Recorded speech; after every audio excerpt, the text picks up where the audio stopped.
Welcome back to Newsmakers with Mike Briggs. You know, we come here every week and we find issues that affect us locally, statewide, nationally, and we try to break them down, try to get a little understanding, and figure out what's going on. I've been reading these new air quality standards, national ambient air quality standards. Very complex, but as I read it, it hurts. This could hurt a lot of businesses, especially agriculture here in the San Joaquin Valley.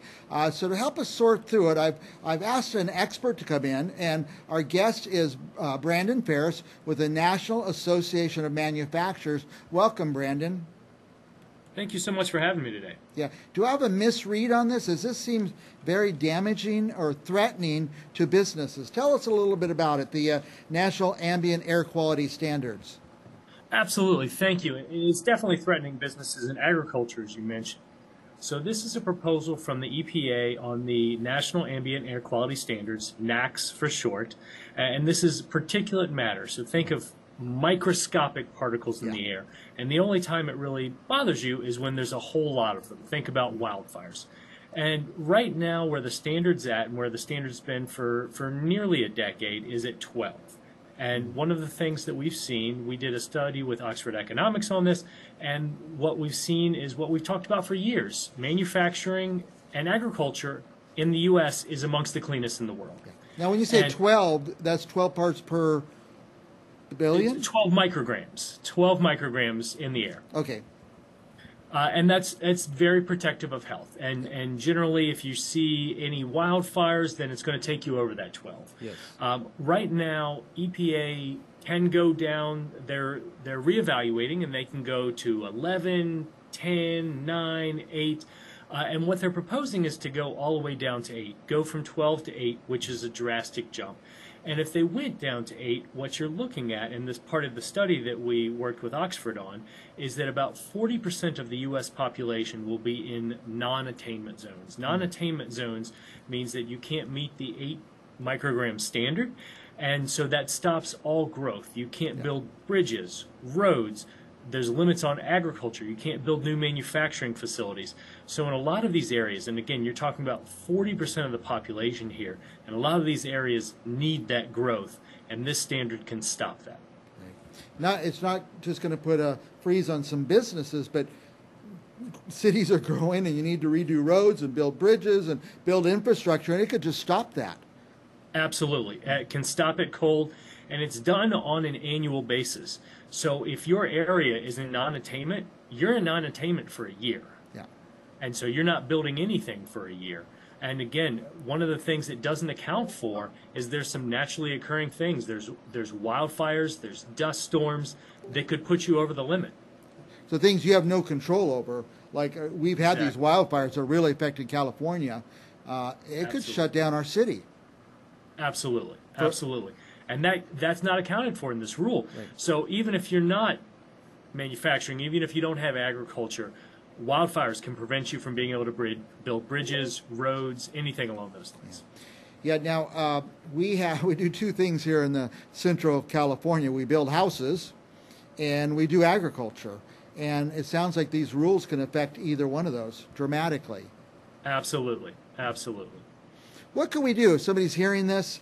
Somebody wants to see these rules, see the effects, see the changes, or maybe have some input on it. Where do they start?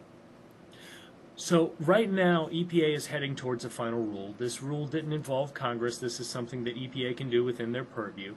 And we're looking at a final rule around October. Okay. What we're asking folks to do is we're asking for a call to action.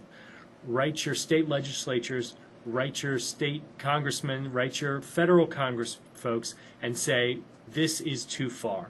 We believe in clean air. We want clean air. Yeah. And you can have a moderate rule where you achieve both. Okay. Now, the low number, the high number, which is less restrictive? So if they went from 12 to 10 or 11, then it's something that still is cleaner air, still is amongst the cleanest in the world, but protects those jobs. Whereas when you go down to 8, that's when you start talking about 40% of the U.S. population in areas where you can't build. Affecting more and more people. What seems unfair is we're kind of a global economy now where San Joaquin Valley farmers and business people are competing with China and Brazil and these other countries. They don't seem to have these standards, so the competition isn't really equal. Absolutely. That's what we've seen across the board is that we have amongst the strictest environmental protections in the world. And when you talk about manufacturing in the U.S., when you talk about agriculture in the U.S., it's the cleanest in the world. Yeah. And when you do something elsewhere, when you do something in China, when you're going to be manufacturing, it's not going to be as clean as it is in the U.S. Absolutely. And that's taking jobs away from us as well. Right.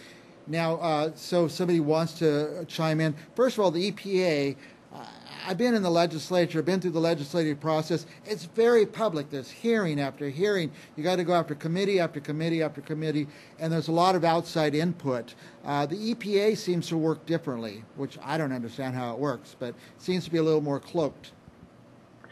It is. There's a few comment periods, and the NAM had commented during one of those open comment periods. But this is really the opportunity for people to weigh in a larger fashion and tell their congressional officials that this is too far. So that's why we're doing this call to action. Yeah. So Congress is a place to target your words, your concern. Absolutely. Congress right now, there's a couple tools they have. Congress can weigh in with the administration and say, as you're finalizing this, don't go too far. Don't make it to where our areas we can't build bridges and roads. And then Congress has a powerful tool called the Congressional Review Act that they can use to overturn any type of regulation. Yeah, that might give a little more sunlight if they did a congressional review. Now, you're in Washington, D.C. right now?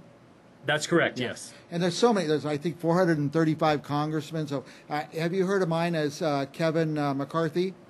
I have, absolutely. That's our congressman here. A little bit powerful. Yeah, he's a little powerful. But so you recommend putting pen to paper and getting your concerns. I know when I was in the legislature, everybody wanted to call me by phone, but I said, if you put it down on paper, then I got a stack of papers. I put in the file on that issue, and when those stacks get high, I say, this is a hot issue we need to pay attention to. So people need to write directly to their congressmen, send them a real stamped envelope or email or however they communicate these days, I guess would be the way. Absolutely, that is the preferred way. To your point, when you have something in writing, it's very different than a call. So please write to your congressional officials. Now, and they should directly address the new up for consideration National Ambient Air Quality Standards. Absolutely. For short, you can call it the PM 2.5. And if they would like more information, they can go to nam.org. We have more information about the standard, and we have more information about how we're fighting it. Yeah. And I was going to ask you about that nam.org, if that'd be a good starting point, because this is the first I've been introduced to this issue was today, and it's not in the mainstream press a lot. There's other issues, and so a lot of people may not know about this yet. So going to nam.org, they could find some resources and maybe some language they could use to put into their correspondence. Absolutely. And to your point about that's one of the reasons we're raising the alarm here is because we have seen so much regulatory overreach from this administration that some of this gets lost in the shuffle. Yeah. There's a new power plants rule that has the ability to shut down 60% of all of our power generation in the next decade. There's this PM 2.5 rule. There's rules on chemicals, which are the building blocks for nearly everything we want to make here. And so, yes, unfortunately, there's so many regulatory overreach pieces here that this can get lost in the shuffle. And it's one of the reasons that we're talking to folks like you and raising awareness. And by the way, this does not have to be a partisan issue. Is that correct?